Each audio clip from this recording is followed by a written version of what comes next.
Sports പിച്ചിലേക്ക് ഏവർക്കും സ്വാഗതം. Indian cricket ആരാധകരെ ഒട്ടും പ്രത്യാശ നൽകാത്ത വാർത്തകളാണ് ഇംഗ്ലണ്ടിൽ നിന്നും വീണ്ടും വന്നുകൊണ്ടിരിക്കുന്നത്.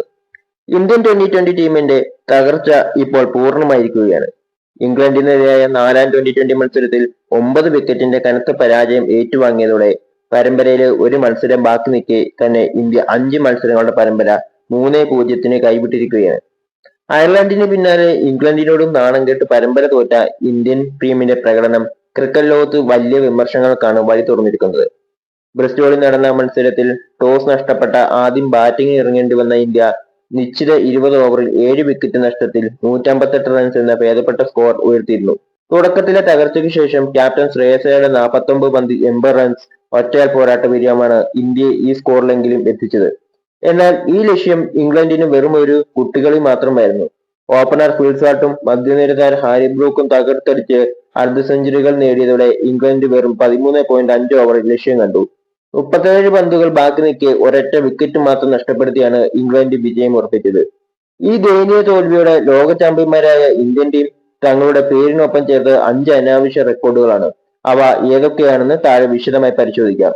നീണ്ട 12 വർഷങ്ങൾക്ക് ശേഷമാണ് ഇന്ത്യൻ ടീം ഇംഗ്ലണ്ടിനോട് ഒരു ട്വന്റി പരമ്പര തോക്കുന്നത് എന്ന നാണക്കേടാണ് ഇതിൽ ആദ്യത്തേത്. ഇതിനു മുമ്പ് 2014-ലാണ് ഇന്ത്യ ഇംഗ്ലണ്ടിനോട് ഒരു ട്വന്റി പരമ്പര കൈവിട്ടത്. അന്ന് ഇംഗ്ലണ്ട് പര്യടനത്തിൽ നടന്ന ഒരൊറ്റ മത്സരമുള്ള ട്വന്റി പരമ്പരയിൽ ഇന്ത്യ 3 റൺസിന് പരാജയപ്പെടുകയായിരുന്നു. അതിനുശേഷം ഇതാദ്യമായാണ് ഇംഗ്ലീഷ് പടയ്ക്ക് മുന്നിൽ ഇന്ത്യ ഒരു ട്വന്റി പരമ്പര അടിയറവ് വെക്കുന്നത്. കഴിഞ്ഞ ഒരു പതിറ്റാണ്ടായി ഈ ഫോർമാറ്റിൽ ഇംഗ്ലണ്ടിനെതിരെ ഇന്ത്യ പുലർത്തിയിരുന്ന വ്യക്തമായ മേധാവിത്വമാണ് ഇതോടെ അന്ത്യമായിരിക്കുന്നത്.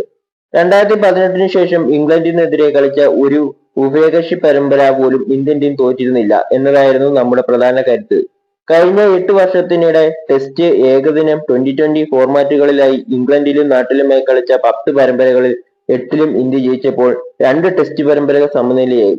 ഇംഗ്ലണ്ടിനെതിരെ ഇന്ത്യ നിലനിർത്തിപ്പോന്ന ഈ സുവർണ കുതിപ്പിനാണ് പുതിയ ഹെഡ് കോച്ച് ഗൗതം ഗംഭീറിന്റെയും നായകൻ ശ്രേയസ് അയ്യരുടെയും കീഴിൽ ഇപ്പോൾ ലജ്ജാകരമായി അന്ത്യം കുറിച്ചിരിക്കുന്നത്.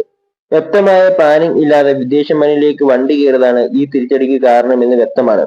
ഇന്നലത്തെ മത്സരത്തിൽ ഇന്ത്യൻ ബൗളർമാരെ ഇംഗ്ലീഷ് ബാറ്റർമാർ അടിച്ചൊതുക്കുകയായിരുന്നു.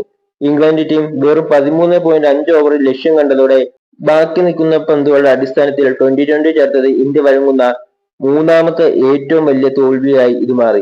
ഇന്ത്യൻ ബൗളിംഗ് നിര എത്രത്തോളം നിഷ്പ്രഭമായി എന്ന് വ്യക്തമാക്കുന്നതാണ് ഈ റെക്കോർഡ്. ഈ പട്ടികയിലെ മറ്റ് വലിയ തോൽവികൾ താഴെ പറയുന്നതാണ്. 1ാം സ്ഥാനം 2008-ൽ മെൽബണിൽ ഓസ്ട്രേലിയക്കെതിരെ നടന്ന മത്സരത്തിൽ 52 പന്തുകൾ ബാക്കി നിൽക്കുന്ന ഇന്ത്യ തോറ്റിരുന്നു. തൊട്ടടുത്ത വർഷം അതായത് 2025-ൽ ഇതേ മെൽബണിൽ വെച്ച് ഓസ്ട്രേലിയക്കെതിരെ 40 പന്തുകൾ ബാക്കി നിൽക്കെ ഇന്ത്യ പരാജയം രുചിച്ചു. ഇപ്പോൾ ഇംഗ്ലണ്ടിനെതിരെ 37 പന്തുകൾ ബാക്കി നിൽക്കി വഴങ്ങിയ തോൽവി ഈ നാണക്കേടിന്റെ പട്ടികയിൽ 3ാം സ്ഥാനത്തെത്തിയിരിക്കുകയാണ്. ഈ പര്യടനത്തിൽ തുടക്കത്തിൽ അയർലൻഡിനോട് 0-2 പരമ്പര തോറ്റത് വലിയ അട്ടിമറിയാണ് ക്രിക്കറ്റ് ലോകം കണ്ടത്. അതിനു പിന്നാലെ ഇപ്പോൾ ഇംഗ്ലണ്ടിനോടും പരമ്പര കൈവിട്ടതോടെ 2018-19 സീസണിന് ശേഷം ആദ്യമായി ഇന്ത്യ തുടർച്ചയായി 2 ട്വന്റി പരമ്പരകൾ തോൽക്കുന്ന വലിയ നാണക്കേടിലെത്തി. മുമ്പ് 2019 ഫെബ്രുവരിയിലാണ് ഇന്ത്യക്ക് ഇത്തരമൊരു തകർച്ച നേരിടേണ്ടി വന്നത്. അന്ന് കിവീസ് മണ്ണിൽ ന്യൂസിലാൻഡിനോട് 1-2-നും തൊട്ടു പിന്നാലെ സ്വന്തം നാട്ടിൽ വെച്ച് ഓസ്ട്രേലിയയോട് 0-2-നും ഇന്ത്യ ട്വന്റി പരമ്പരകൾ തോറ്റിരുന്നു. അതിനുശേഷം നീണ്ട വർഷങ്ങൾ ടീം മികച്ച ഫോം നിലനിർത്തിയെങ്കിലും പുതിയ മാനേജ്മെന്റിന്റെ പരീക്ഷണങ്ങൾക്കിടയിൽ പഴയ ആ കറുത്ത ദിനങ്ങൾ വീണ്ടും തിരിച്ചെത്തിയിരിക്കുകയാണ്. ക്യാപ്റ്റൻ എന്ന നിലയിൽ ശ്രേയസ് അയ്യരെ തേടിയെത്തിയിരിക്കുന്നത് ഒട്ടും താല്പര്യമില്ലാത്ത ഒരു റെക്കോർഡാണ്. ഇന്ത്യ നായകസ്ഥാനം ഏറ്റെടുത്ത് ഉടൻ തന്നെ തുടർച്ചയായി 2 ട്വന്റി പരമ്പരകൾ തോൽക്കേണ്ടി വന്നതോടെ ഈ അനാവശ്യ റെക്കോർഡ് കുറിക്കുന്ന ചരിത്രത്തിലെ 2ാമത്തെ ഇന്ത്യൻ ക്യാപ്റ്റനായി ശ്രേയസ് അയ്യർ മാറി. മുമ്പ് വിരാട് കോഹ്ലി മാത്രമാണ് ക്യാപ്റ്റൻ എന്ന നിലയിൽ ഈ നാണക്കേട് ചുമന്നിട്ടുള്ളത്. 2019 കോഹ്ലിക്ക് കീഴിലാണ് ഇന്ത്യ ന്യൂസിലാൻഡിനോടും ഓസ്ട്രേലിയയോടും തുടർച്ചയായി ട്വന്റി പരമ്പര തോറ്റത്. ഇപ്പോൾ കോഹ്ലിക്ക് ശേഷം ആ മോശം റെക്കോർഡിലേക്ക് ശ്രേയസ് അയ്യരുടെ പേരും കൂട്ടിച്ചേർക്കപ്പെട്ടിരിക്കുന്നു. നായകൻ എന്ന നിലയിൽ കൃത്യമായി തീരുമാനങ്ങൾ എടുക്കുന്നതിൽ ശ്രേയസിന് സംഭവിച്ച പാളിച്ചകൾ തന്നെയാണ് ഇതിലേക്ക് നയിച്ചത്. ലോകകപ്പ് കിരീടം നേടി വെറും 3 മാസങ്ങൾ തികയും മുമ്പാണ് ഇന്ത്യൻ ക്രിക്കറ്റ് ടീം ഈ അവസ്ഥയിൽ എത്തിപ്പെട്ടിരിക്കുന്നത് എന്നത് വിശ്വസിക്കാൻ പ്രയാസമുള്ള കാര്യമാണ്. അനുഭവസമ്പത്തുള്ള കളിക്കാരെ ടീമിൽ നിന്ന് മാറ്റിയതും ഫോമില്ലാത്ത യുവതാരങ്ങൾക്ക് അനാവശ്യമായി പിന്തുണ നൽകിയതുമാണ് ഈ തകർച്ചയ്ക്ക് ആക്കം കൂട്ടിയത്.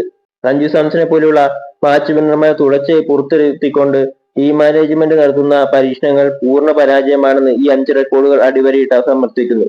ആദ്യ മത്സരങ്ങളിൽ പരാജയപ്പെട്ടപ്പോൾ അത് സാഹചര്യങ്ങളുമായി പൊരുത്തപ്പെടാത്തതുകൊണ്ട് സംഭവിച്ചതാണെന്ന് പറഞ്ഞ് ന്യായീകരിക്കാമായിരുന്നു. എന്നാൽ 4ാം മത്സരത്തിലും ബൗളർമാർക്കോ ബാറ്റർമാർക്കോ യാതൊരുവിധ പ്രതിരോധവും ഉയർത്താൻ കഴിഞ്ഞില്ല എന്നത് ടീമിന്റെ ആത്മവിശ്വാസക്കുറവിനെയാണ് കാണിക്കുന്നത്. ഫീൽഡ്സാട്ടും ഹാരി ബ്രൂക്കും ഇന്ത്യൻ ബൗളർമാരെ ബ്രിസ്റ്റോയിലെ മൈതാനത്തിന്റെ എല്ലാ കോണുകളിലേക്കും അടിച്ചുപറത്തുമ്പോൾ അതിനെ തടയാൻ കൃത്യമായ തന്ത്രങ്ങൾ മെനയാൻ കോച്ച് ഗൗതം ഗംഭീറിനും ക്യാപ്റ്റൻ ശ്രേയസിനോ സാധിച്ചില്ല. ഇംഗ്ലണ്ടിനെതിരായ ഈ പരമ്പര തോൽവി ഇന്ത്യൻ ക്രിക്കറ്റിന്റെ ചരിത്രത്തിലെ കറുത്ത അധ്യായങ്ങളിൽ ഒന്നായി മാറും എന്നതിൽ സംശയമില്ല. തോൽവികൾ സ്വാഭാവികമാണെങ്കിലും പൊരുതാൻ പോലും നിൽക്കാതെ എതിരാളികൾക്ക് മുന്നിൽ ആയുധം വെച്ച് കീഴടങ്ങുന്ന രീതി ഒരു ലോക ചാമ്പ്യൻ ടീമിന് ഒട്ടും അനുയോജ്യമല്ല. വരാൻ പോകുന്ന അവസാന മത്സരത്തിലെങ്കിലും ഈ നാണക്കേടുകൾക്ക് ചെറിയൊരു ആശ്വാസമെങ്കിലും കണ്ടെത്താൻ ടീമിന് സാധിക്കുമോ എന്ന് കണ്ടറിയണം. ഇനിയെങ്കിലും സെലക്ഷനിലെ വിവേചനങ്ങൾ അവസാനിപ്പിച്ച് അർഹതപ്പെട്ട കളിക്കാരെ ടീമിൽ ഉൾപ്പെടുത്തി ശക്തമായ ഒരു തിരിച്ചുവരവിനും BCCയും ടീം മാനേജ്മെന്റും തയ്യാറാക്കണം എന്നാണ് ആരാധകർ ഒരേ സ്വരത്തിൽ ആവശ്യപ്പെടുന്നത്. ഇന്ത്യൻ ടീം ഒന്നായി പുറകെ ഒന്നായി സ്വന്തമാക്കിയ ഈ അനാവശ്യ റെക്കോർഡുകളെക്കുറിച്ചും ക്യാപ്റ്റൻ ശ്രേയസ് അയ്യരുടെയും കോച്ച് ഗൗതം ഗംഭീറിന്റെയും തീരുമാനത്തെക്കുറിച്ചുമുള്ള നിങ്ങളുടെ സ്വാഭാവികമായ അഭിപ്രായങ്ങൾ താഴെ പങ്കുവെക്കാവുന്നതാണ്. കൂടുതൽ ക്രിക്കറ്റ് വിശകലനങ്ങൾക്കായി സ്പോർട്സ് പിച്ച് ചാനൽ സബ്സ്ക്രൈബ് ചെയ്യുക. Thank U.